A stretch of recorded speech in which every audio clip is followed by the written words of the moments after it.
तो हरियाणा की पलवल एसटीएफ की टीम ने बड़ी कामयाबी हासिल करते हुए नीरज, फरीदपुरिया और हिमांशु भाव गैंग के 3 इनामी बदमाशों को कोलकाता से गिरफ्तार कर लिया है।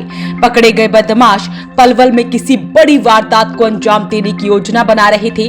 गिरफ्तार बदमाशों में फतेहपुर बिल्लोच के नीरज उर्फ गंजा और सोनू शामिल हैं। दोनों पर रोहतक रेंज के एडीजीपी ने 10-10 हजार रुपए का इनाम घोषित किया हुआ था। वहीं तीसरा बदमाश गाजियाबाद के मुकीमपुर मंडैया का विनीत उर्फ गोलू है, उस पर 1 लाख रुपए का इनाम था।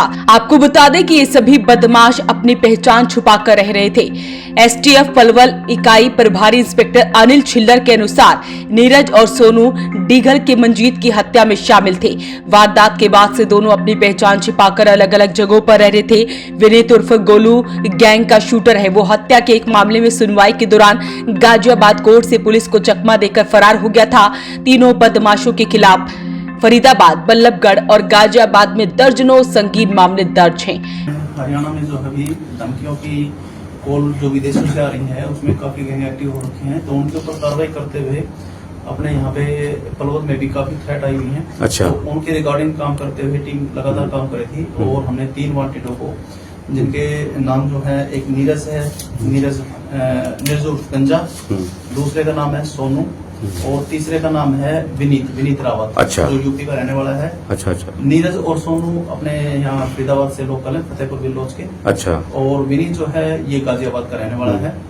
तो ये 1 लाख का इनामी है विनीत। अच्छा। और ये दोनों के ऊपर 10-10 हजार रुपए के इनाम है। सोनू और नीरज जो थे ये रोहतक में इन्होंने एक मर्डर किया था लास्ट ईयर, उस मर्डर के अंदर वांटेड थे। और ये जो है गैंग से ताल्लुकात रखते हैं, जो फॉरेन बेस्ड है, मतलब फॉरेन में बैठे उनके जो आपका है, और उनके ऊपर कार्रवाई करते हुए मतलब वहां से वो इनको दिशा निर्देश देते हैं और ये उनके लिए शूटर का काम करते हैं। तो एसटीएफ पलवल अपने आईजी साहब सिमरदीप साहब के नेतृत्व में कार्य करते हुए, एसपी राजेश फोगाट साहब के नेतृत्व में कार्य करते हुए हमें जो गुप्त सूचना के आधार पर कार्रवाई की और कोलकाता से जाके हमने इन तीनों को राउंड अप किया। राउंड अप करने के बाद में हम इनको यहाँ पे लेकर आए और आज अदालत में पेश करके 8 दिन का पुलिस रिमांड लिया गया है। 8 दिन का पुलिस रिमांड 8 दिन का मिला। कुछ ऐसी अंजाम मतलब किसी वारदात को अंजाम देके फिरौती वगैरह रिगार्डिंग कुछ टेरर बनाना चाहते हैं, लेकिन इनको काबू किया गया। और इनसे जुड़ने वाले जो भी सदस्य होंगे सभी को मतलब नौजवानों से ये अपील भी है कि गलत आदमी के साथ ना जुड़े। और ये पुलिस का कड़ा संदेश भी आप लोगों के लिए, भाई कोई आदमी बख्शा नहीं जाएगा इस चीज में। जो भी गैंगस्टर से जुड़ेगा या गैंगस्टर की एक्टिविटी में पार्टिसिपेट करेगा उन सभी को जेल का रास्ता दिखाया जाएगा और सख्त से सख्त कार्रवाई के खिलाफ ली जाएगी। कोलकाता पुलिस ने हमारा बहुत अच्छा सहयोग किया और उनकी मदद से उनकी हेल्प भी दी गई हमें, हमने हेल्प ली थी उनकी, और उसके अकॉर्डिंग मतलब दोनों पुलिस ने कोऑपरेशन करके आपस में और इन तीनों आरोपियों को जो खतरनाक अपराधी हैं इनको काबू कर। इनके साथ एक दूसरा गैंग भी रोहतक साइड का भी अटैच है। अच्छा। उसके साथ मिलके रोहतक साइड भी वारदात करना चाह रहे थे और यहाँ पे भी रोहतक में भी पीछे इन्होंने एक मर्डर किया, मतलब जो दिसंबर गवर्नमेंट थी। तो ऐसा नहीं है कि ये सिर्फ पलवल फरीदाबाद में, ये बाहर भी ट्राई कर रहे थे। वहीं विनीत रावत उर्फ गोलू उपरोक्त गैंग के हैंडलर नीरज फरीदपुरिया के दिशा निर्देशों के अनुसार गैंग के अन्य सदस्यों नीरज उर्फ गंजा और सोनू के साथ पहचान छिपाकर कोलकाता में रह रहा था। एसटीएफ प्रभारी अनिल छिल्लर ने बताया कि तीनों आरोपी पलवल में किसी बड़ी वारदात को अंजाम देने के फिराक में थे। एसटीएफ इकाई पलवल की टीम ने तीनों आरोपियों को वारदात को अंजाम देने से पहले ही कोलकाता शहर से काबू कर लिया।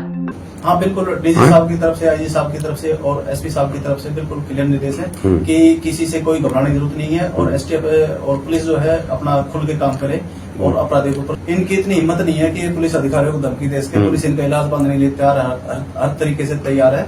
इनकी इतनी हिम्मत नहीं है कि पुलिस को धमकी देने के लायक हो। ठीक है सर। ये नॉर्मल आदमी को थोड़ा बहुत टेरर पैदा करना चाह रहे हैं, लेकिन उसके लिए पुलिस इनके। तो सर फरीदाबाद पलवल की जनता को क्या संदेश देना चाहेंगे? संदेश यही है कि भाई जो नौजवान लड़के हैं वो क्राइम की तरफ ना बढ़े और अपने शिक्षा की तरफ ध्यान दे, अपनी नौकरी की तरफ ध्यान दे, अपने व्यवसाय से जुड़े, लेकिन इन बदमाशों के साथ किसी तरह का कोई सहयोग ना करे। यदि कोई इनके साथ सहयोग करता है तो उसके खिलाफ पुलिस जो है सख्ती से एक्शन। और जिनसे फिरौती मांगते हैं उनके लिए क्या कहेंगे? उनके लिए ये है कुछ लोग डर के मारे दे देते हैं पैसे जो है, उनके लिए है कि जो भी इन्फॉर्मेशन उनके पास आती है वो पुलिस के साथ शेयर करे और पुलिस उनकी पूरी मदद करे। और ऐसे में गिरफ्तार आरोपियों पर कई मामले दर्ज हैं, तो ऐसे में नीरज हिमांशु गैंग के 3 इनामी बदमाश गिरफ्तार कर लिए गए हैं और ऐसे में बड़ी वारदात को अंजाम देने की फिराक में वो यहां से वहां घूम रहे थे, लेकिन उससे पहले ही पलवल पुलिस ने उन्हें गिरफ्तार कर लिया। अपील रहेगी इस वीडियो को आप शेयर जरूर करें। वॉइस ऑफ पानीपत के लिए ब्यूरो रिपोर्ट।